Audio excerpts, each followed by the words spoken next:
Ярким солнцем в лесу пламенеет костер, и, сжимаясь, трещит можжевельник. Точно пьяных гигантов, столпившийся хор, раскрасневшись, шатается ельник. И я думать забыл про холодную ночь, до костей и до сердца прогрел, что смущало, колеблясь, умчалась прочь, будто искры в дыму улетела. Пусть на зорьке, все ниже спускаясь, дымок, над золою замрет сиротлив. Долго-долго, до поздней поры огонек будет теплиться скупо, лениво.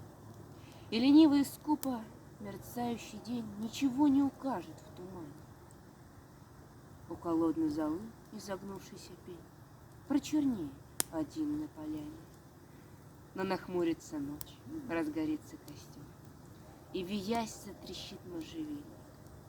И как пьяных гигантов, столпившийся хор, покраснев, зашатается ель.